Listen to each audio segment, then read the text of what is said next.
Olá, queridos irmãos, olá, queridas irmãs, que a paz do Divino Mestre Jesus continue a reinar em nossos corações.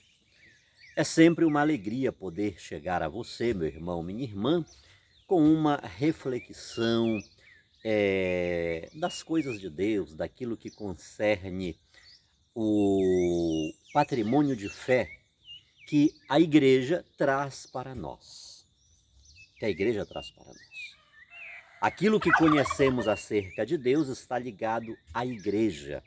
Então, neste sábado com Maria, devemos ser extremamente e todos os dias, porque a igreja tem a liturgia diária. Ela alimenta-nos dia após dia, todos os dias, com as coisas de Deus, E neste sábado com Maria, em específico, a liturgia traz para nós uma palavra extraordinária, uma palavra, como sempre, profunda,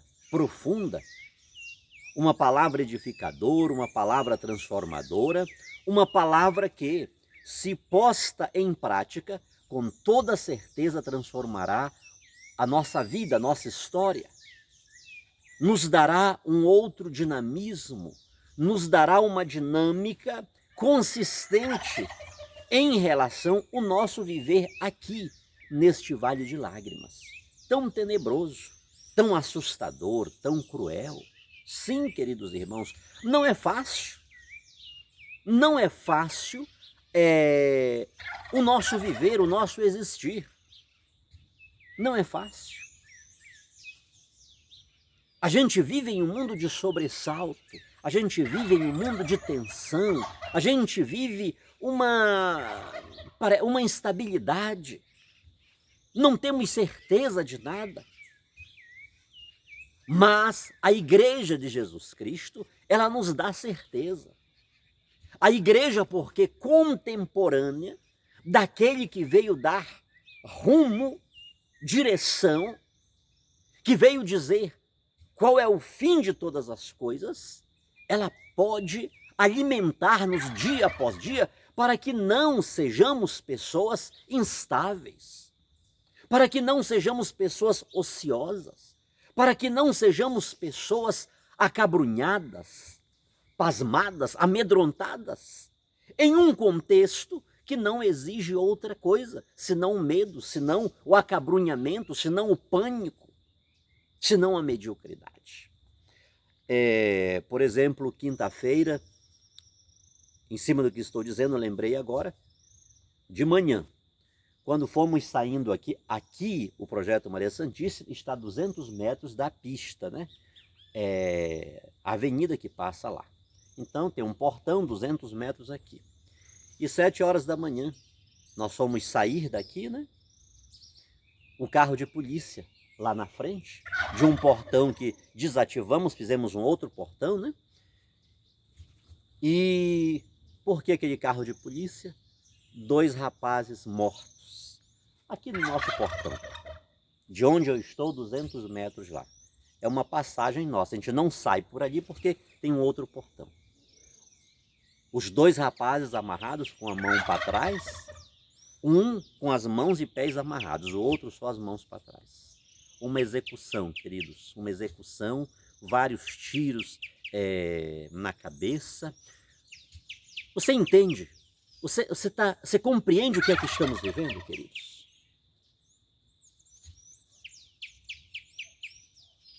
Saindo de casa, que íamos trabalhar, né? Eu com meu filho, e a gente se depara com uma situação dessa. Então é uma situação de pânico, de horror. Jovens, tudo indica que são jovens envolvidos com drogas, essa vida tão triste, tão desaventurada, desafortunada, tão desgraçada. Um caminho que eles se envolvem. E dá nisso. Então, neste sábado com Maria, a igreja traz para nós, e sobretudo, esta tradição da devoção do sábado com Maria, traz para nós uma convicção de que, neste cenário de pânico, de medo, de terror, Maria Santíssima nos quer ensinar que neste sábado da nossa existência, é necessário manter a fé. É necessário estar de pé junto à cruz de Jesus. Por mais trágica que seja, por mais dolorida que seja, é necessário ficarmos de pé junto à cruz de Jesus. E hoje, a Sagrada Liturgia traz para nós uma mensagem extraordinária que, na medida da minha capacidade, e eu sei que ela é muito pequena, eu quero fazer uma transliteração para a vida de Maria Santíssima. Que Deus o abençoe grande e poderosamente. Muito obrigado a você que está chegando no nosso canal. É um canal pequeno, você que olha lá sabe como é que é, mas eu louvo a Deus porque através deste meio de comunicação estamos chegando a muitas pessoas. Muito obrigado a você que tem feito um comentário, muito obrigado a você que tem rezado por nós. Olha, queridos, eu sou um mendigo da oração. Eu preciso muito da sua ajuda, eu preciso muito da sua intercessão. Ok? Nós temos sonhos grandiosos. O projeto Maria Santíssima é um sonho grandioso que Deus colocou no meu coração. Há 20 e tantos anos atrás, quando vim para a Igreja Católica, começou lá no estado do Pará. E esse sonho não morreu no meu coração. E por isso eu peço o seu apoio, a sua ajuda. Enfim, apoio de todas as formas. Mas as coisas de Deus, o demônio não quer que tratemos das coisas de Deus. Ele não quer. Ele não quer que sejamos um terreno produtivo, um terreno que produz, como o Evangelho de sábado passado, 100 por 1. Ele quer que sejamos um terreno vulnerável, um terreno beira de caminho. Ele quer que sejamos um terreno sufocado pelos espinhos, que não tem oxigênio. Ele quer que sejamos um terreno pedregoso, que não tem raiz, Assim que vim para a Igreja Católica, há 23 anos atrás, lá na Vila do Americano, nós chegamos a reunir quase 200 crianças. Né? E ali a gente dava café 3 vezes por semana para aquelas crianças. Não para todas, né? Mas aquelas que estavam ali, a gente fazia aquilo, dava sopa, algumas pessoas me ajudavam, que era uma região carente. O nome do local, Invasão, a Invasão 1, né?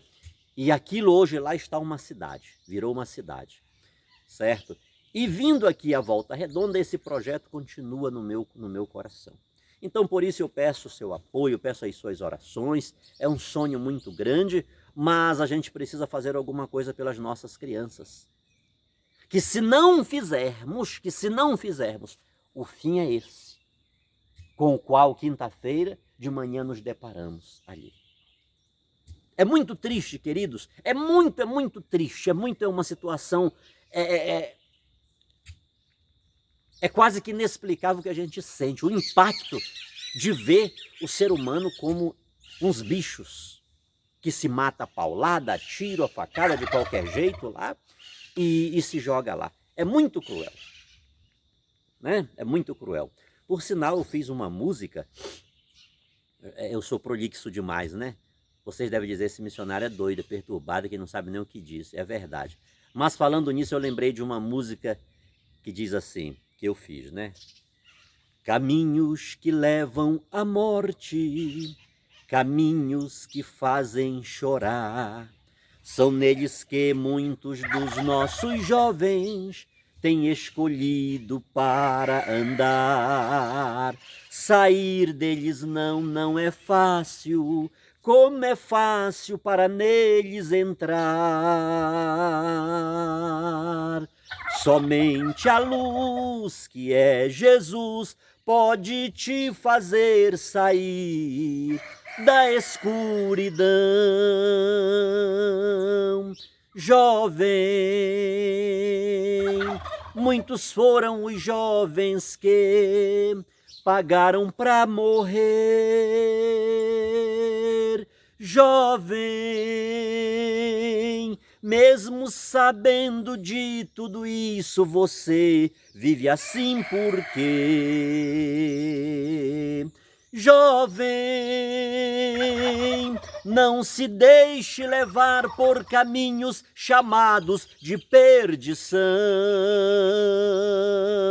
Jovem, você é a esperança desta geração. E por sinal, falar em jovem, falar em Projeto Maria Santíssima, falar em jovem, refletindo esse quadro que repete-se constantemente, a liturgia traz para nós neste sábado com Maria uma palavra extraordinária. Se você puder, abra sua Bíblia no Eclesiastes, no capítulo 11. O livro do Eclesiastes, no capítulo 11.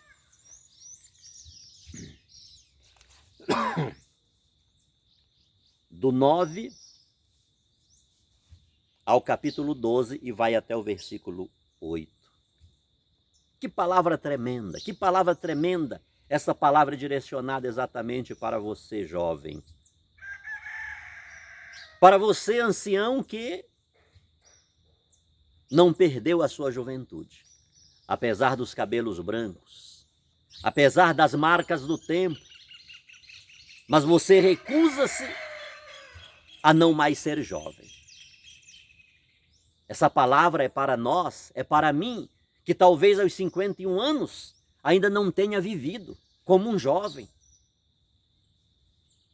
Essa palavra é para mim que com 70, com 80 anos ainda não aprendi o que é viver. Qual o ensinamento que a palavra de Deus traz para nós?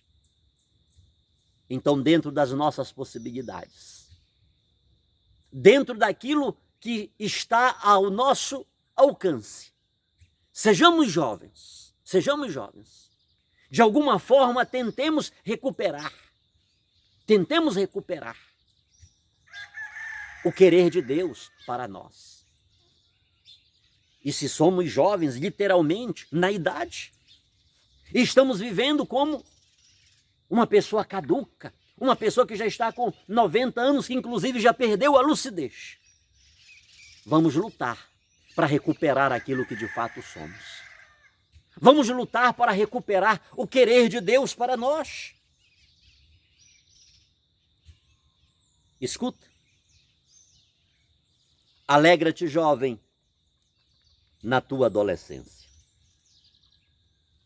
E que o teu coração repouse no bem, nos dias da tua juventude.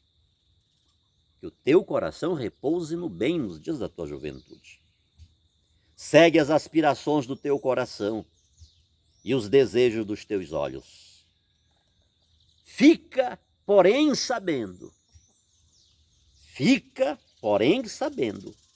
que de tudo isso Deus te pedirá contas. Jovem, tira a tristeza do teu coração e afasta a malícia do teu corpo, pois a adolescência e a juventude são vaidade. Lembra-te do teu Criador nos dias da tua juventude, antes que venham os dias da desgraça e cheguem os anos dos quais dirás, não sinto prazer neles. Jovem, lembra-te do teu Criador, antes que se escureçam o sol, a luz, a lua e as estrelas. Lembra-te do teu Criador, antes que voltem as nuvens depois da chuva. Antes que os guardas da casa começarem a tremer. E se curvarem os homens robustos. Ei, os homens robustos vão curvar-se. Jovens tropeçam, fortes fraquejam, heróis perdem guerras. Olha o conselho que o professor está dando para nós. Antes que o homem robusto enfraqueça, quando as poucas mulheres cessarem de moer e ficarem turvas as vistas, das que olham pelas janelas, e se fecharem as portas que dão para a rua, quando enfraquecer o ruído do moinho e os homens se levantarem ao canto dos pássaros e silenciarem as vozes das canções, e houver medo das alturas e sobressalto no caminho. Enquanto a amendoeira floresce, o gafanhoto se arrasta e a alcaparra perde o seu gosto, porque o homem se encaminha para a morada eterna. E os que choram já rondam pelas ruas, antes que se rompa o cordão de prata e se despedace a taça de ouro e a jarra se parta na fonte, a roldana se arrebente no poço, antes que volte o pó à terra de onde veio e o sopro de vida volte a Deus que o concedeu. Lembra-te do teu Criador antes que os antônimos da existência surjam. Porque vaidade das vaidades, diz o Eclesiastes, tudo é vaidade. Tudo é vaidade.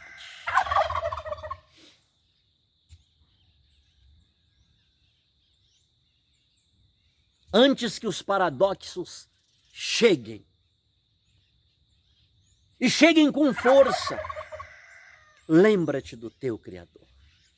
Lembra-te do teu Criador. Que palavra tremenda, queridos. Que palavra extraordinária para nós. Tira a tristeza do teu coração. Afasta a malícia do teu corpo. Pois a adolescência e a juventude são vaidades. Alegra-te, jovem, na tua mocidade. Repousa o teu coração no bem. Segue as aspirações do teu coração e os desejos dos teus olhos. Fica, porém, olha aqui. Vamos já ver este fica, porém, este contudo, este todavia, no evangelho de hoje. Fica, porém, sabendo, alegra-te, diverte-te. Segue as aspirações, os desejos do teu coração. Alarga a tua visão e caminha.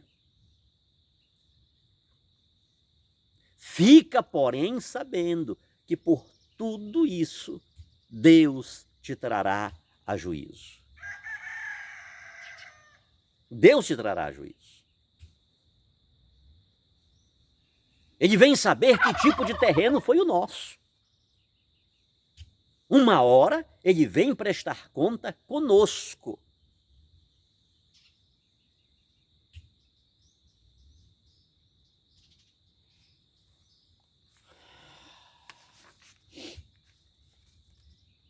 Aí no evangelho de hoje, São Lucas, capítulo 9, do 43 ao 45.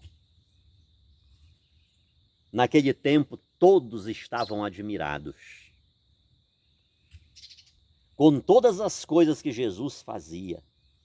Então Jesus disse aos seus discípulos: prestai bem atenção. No entanto, todavia, prestai bem atenção. O Filho do Homem vai ser entregue nas mãos dos homens. Mas os discípulos não compreendiam o que Jesus dizia, o sentido lhes ficava escondido, de modo que não podiam entender. E eles tinham medo de fazer perguntas sobre o assunto. Esta para nós é palavra da salvação.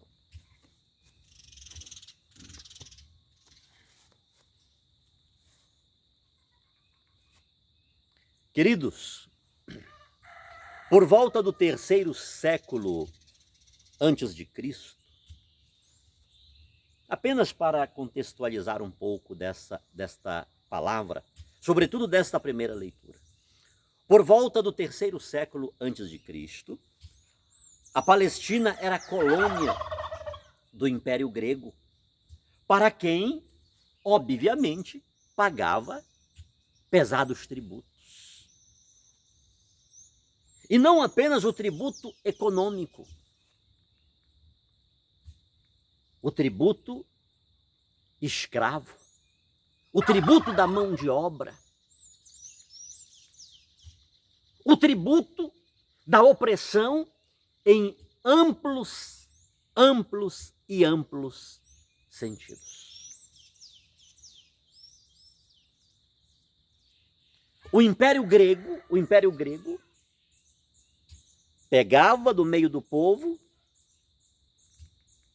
quem eles queriam, para lhes satisfazer, para lhes humilhar, para depois descartar. Ou seja, era um povo, o povo de Israel estava subjugado, não apenas tributariamente, pagando aqueles pesados impostos. E foi durante esse tempo de exploração interna e externa. Sabe por quê? Porque eles tinham em Israel as pessoas do próprio país que arrecadavam os impostos para o império. E aquelas pessoas, uma vez que estavam investidas de um poder que o império lhes concedia, aquelas pessoas cobravam não apenas R$1, que o império dizia, eu quero R$1. Eles diziam e cobravam 2, 1,5, 3.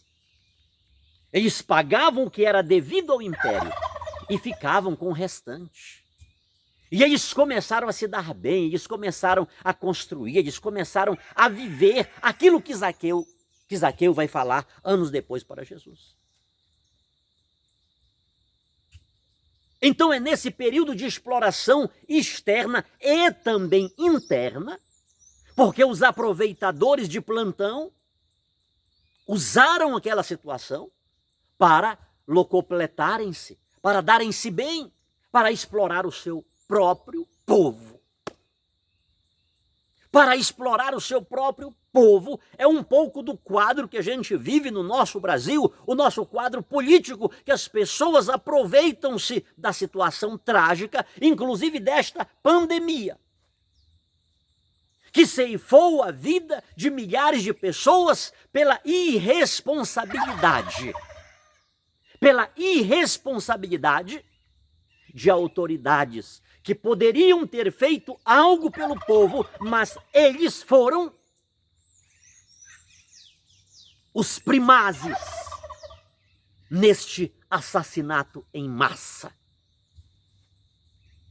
É o nosso próprio povo.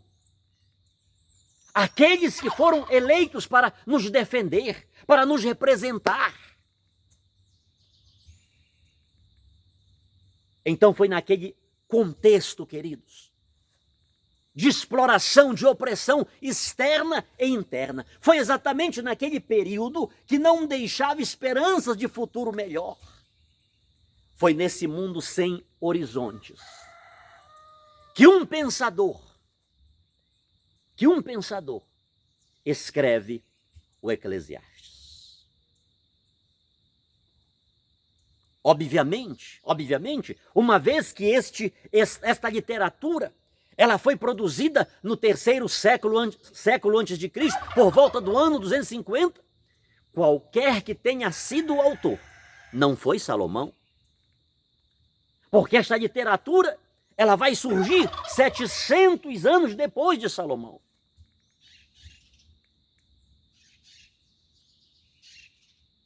Mas como aquilo era comum, usar este recurso autoral, este autor ele se passa por Salomão, filho de Davi, rei de Israel, simplesmente considerado o homem mais sábio da terra. E através da força daquele homem, do 3º rei de Israel, ele quer trazer uma mensagem. Naquele período de opressão, naquele período que não havia horizontes,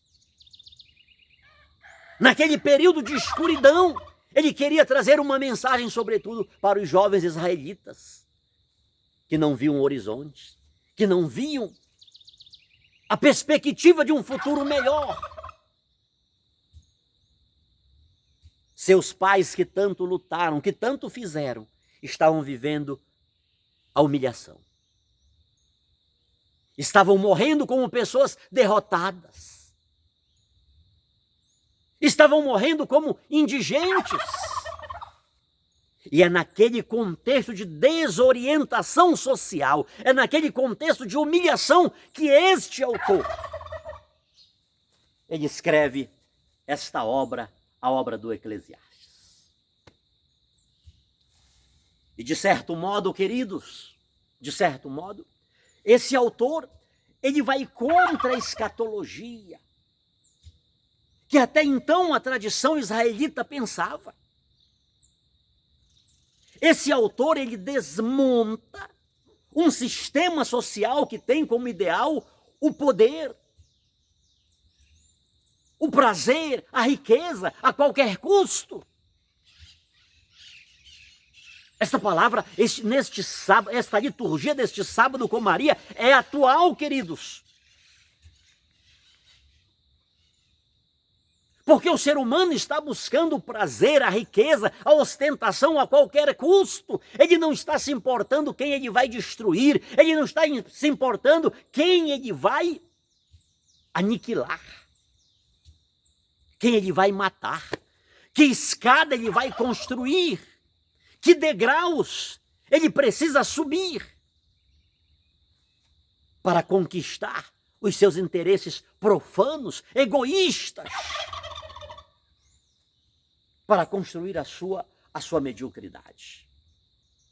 E é exatamente neste contexto caótico, é exatamente neste contexto de exploração. Depois leia lá o versículo 3 do capítulo 1, que este autor vai dizer: que proveito tira o homem com todo o trabalho com que se afadiga debaixo do sol? Que proveito tira o homem com todo o desgaste, com todo o suor que derrama? Que proveito? Que sentido tem a vida? É exatamente, meu irmão, minha irmã, nesta linha reflexiva que o mestre vai usar uma expressão que nós lemos há pouco: vaidade. É porque parece que a vida não tem sentido. É porque parece que, sobretudo, os mais pobres são joguetes nas mãos dos poderosos. É exatamente neste contexto que ele vai dizer: tudo é vaidade. Olha aqui. Antes que o pó volte à terra de onde veio, e o sopro de vida volte a Deus que o concedeu. Vaidade das vaidades, diz o Eclesiastes, tudo é vaidade. Lembra-te do teu Criador, lembra-te do teu Criador, antes que, repito-me, os antônimos da existência surjam, porque tudo é vaidade, tudo é fugaz, tudo é transitório.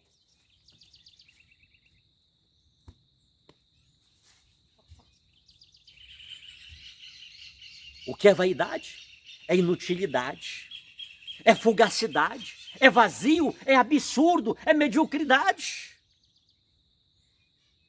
Para quê dá tanto valor para coisas fúteis? Para que dá tanto valor para coisas medíocres? Se tudo é transitório, se tudo vai passar, inclusive nós. Porque dá excessivo valor ao efêmero, ao transitório. Aquilo que hoje é robusto, é forte, e amanhã está fragilizado, e amanhã está o quebrado, e amanhã está simplesmente recordando-se de uma história que foi muito bela, muito bonita. E hoje essa pessoa sequer quer ver-se no espelho, de tão deformada, de tão distante que está daquilo que foi. E é por isso que o autor está dizendo: antes que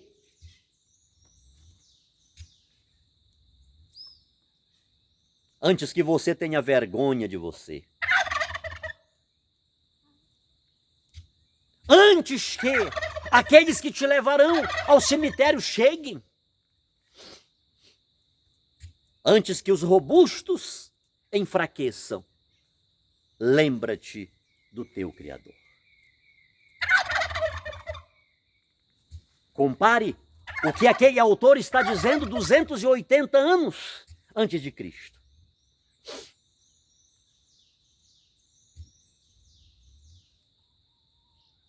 "280 anos depois desta literatura,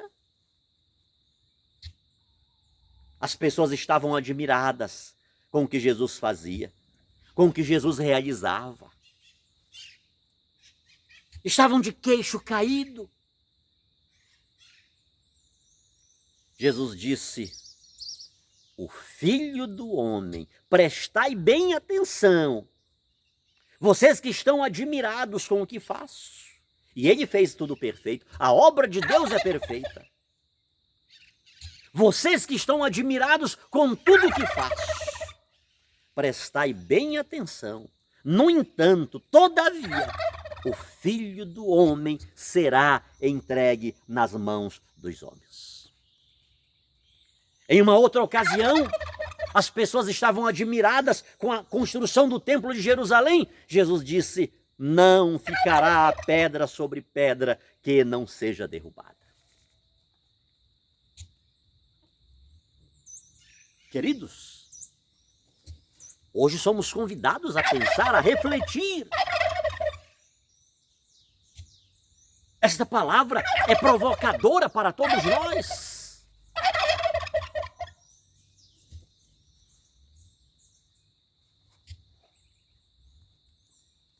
Será que seremos dignos?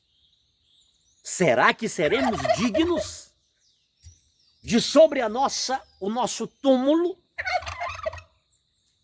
se escrever: aqui jaz os restos mortais de fulano de tal?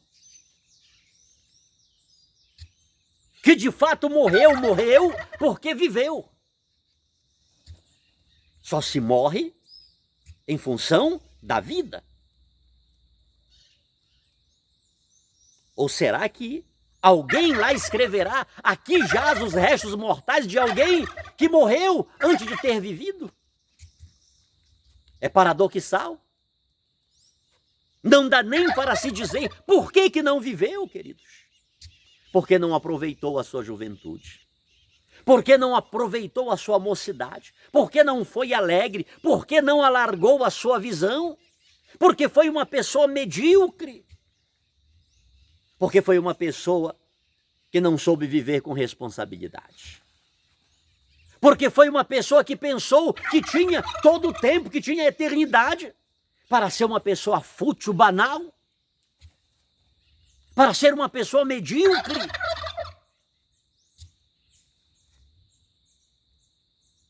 Como será que a história nos escreverá, queridos? Não esqueça que estamos fazendo história hoje. Estamos fazendo história hoje. E amanhã seremos lidos pelas gerações futuras. E o que será que a história nos escreverá de nós? O que de nós será dito? Isto é sério?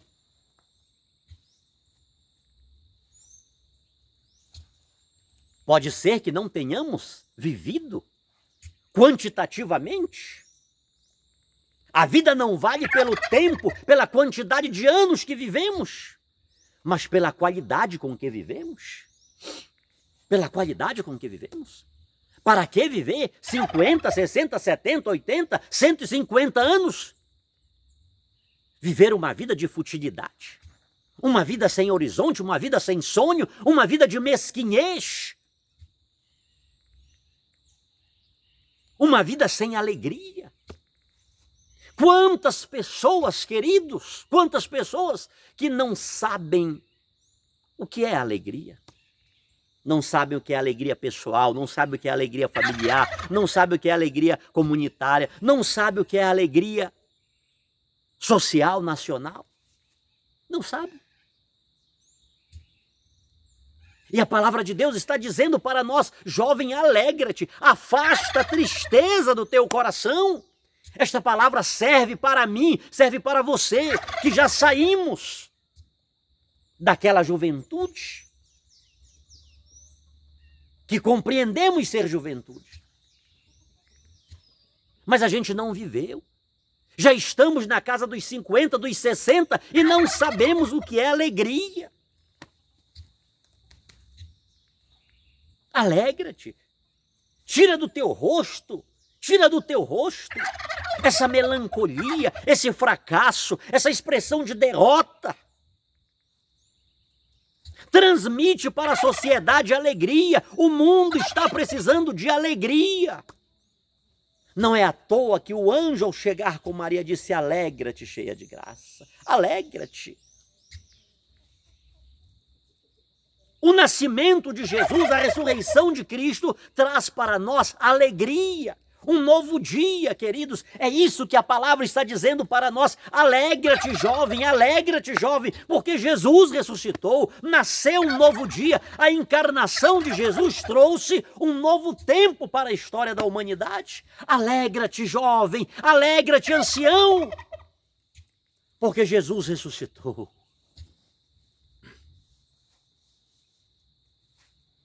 Ainda que a tua e a minha vida seja curta, mas façamos com que este período, este parêntese existencial, seja fecundo, seja próspero, seja um período que seja recordado. Porque não fomos pessoas banais, porque não fomos pessoas superficiais, porque não fomos um terreno beira de caminho, não fomos um terreno sufocado. Fomos um terreno produtivo. Porque tudo vai passar. Porque tudo é transitório. Porque amanhã eu não poderei mais fazer o que faço hoje. Hoje eu pego um saco de cimento, jogo no ombro e carrego, cavo, subo. Mas daqui a uns dias eu não poderei mais fazer isso. Não dá mais. E Deus vem dizer para nós: antes que tu não consigas mais carregar o saco do cimento, antes que tu não possas mais assentar um tijolo, fazer um piso, lembra-te do teu Criador, lembra-te daquilo que não é transitório, daquilo que não passa, daquilo que permanece. Lembra-te daquilo que não pode ser roubado, não pode ser aniquilado, daquilo que não enferruja. Alegra-te, diverte-te, curte a vida. Porém, não esqueças que por tudo Deus te trará juízo. Tem expectativas? Deslumbra-te com muitas coisas, porém, o Filho do Homem será entregue nas mãos dos homens. Isto serviu até para o próprio Jesus. Então hoje, queridos irmãos, queridas irmãs, olhemos para aquela que entregou a sua vida toda para Deus. Olhemos para Maria Santíssima, que não tinha como ela não ser alegre, não tinha como ela não ser fecunda, porque ela escolheu a melhor parte. Ela foi aquele terreno que por um produziu 100. Somos convidados hoje a olhar para aquela referência sólida, robusta. Somos convidados hoje a olhar para aquela que não deixou nada para si, mas tudo para Deus. Aquela que comprometeu-se com a história. Aquela que comprometeu-se com a história. Aquela que não foi fútil. Aquela que sentia alegria em ver o outro alegre. Aquela que sorria vendo o outro sorrir. Aquela que não se conformou com os limites, com a escassez, com aquilo que tira a alegria de uma festa. Aquela que estava atenta. Aquela que estava atenta. Quando o anjo falou que sua prima estava grávida, ela partiu apressadamente, uma viagem perigosa, difícil, montanhosa. Uma temperatura altíssima. E ela foi. Queridos, Maria Santíssima, ela trabalhava, ela carregava água, ela varria a casa, ela lavava a louça. Era um ser comprometido com Deus, através do próximo. Ela foi apressadamente. Ela foi tanto ver o sinal de Deus na vida de Isabel, como ela também foi servir. Lá em Caná da Galileia, enquanto todos se divertiam, ela estava atenta. Não que ela não estivesse se divertindo também, mas ela estava atenta. Ela ia mais que a diversão. Ela ia mais que a diversão e ela percebeu a falta de vinho e foi levar o problema para aquele que pode transformar qualquer quantidade de água no melhor dos vinhos. Então, neste sábado com Maria, somos convidados, somos interpelados a seguir o seu exemplo, a imitar-lhe, guardando as devidas proporções. Somos convidados hoje a olhar para aquela que, numa idade de uns 15 anos, provavelmente, 14 para 15 anos, ela entregou-se totalmente para Deus. E entregar-se para Deus é entregar-se para a sociedade, é entregar-se para o mundo. O amor de Deus, de tal maneira, passou por Maria Santíssima. O amor que Deus teve pelo mundo, de tal maneira, passou por ela. E se hoje podemos falar em salvação, se hoje podemos bater no peito e dizer eu estou salvo, eu recebi isso, eu sou cheio do Espírito Santo, eu sou isto, eu sou aquilo, passou por ela. O amor de Deus de tal maneira pelo mundo, passou por ela. Não esqueçamos disso, por aquela jovem, por aquela mocinha que disse, eis aqui a serva do Senhor. Eu sou toda tua, eu não tenho alegria fora de ti. Tu és a minha alegria, tu és o meu gozo, o meu contentamento, tu és a minha plenitude, tu és a razão da minha vida, tu és a minha vida por excelência.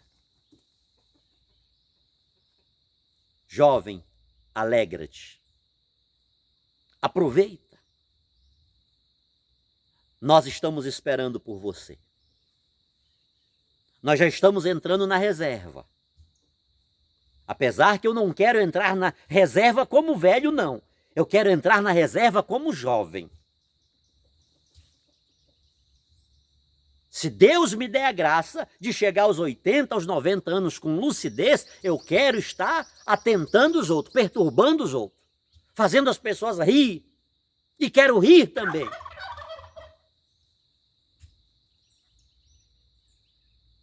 Mas agora já é a vez de vocês. Construam um mundo melhor, façam diferente. Olhem para os nossos erros e façam diferente, façam melhor. Este lugar é bom, Deus nos deu este lugar para vivermos de forma alegre, sobretudo neste chão brasileiro, Mudem a nossa história. Olhem para aquela que não reservou nada para si. Tudo foi para Deus, na pessoa do seu semelhante.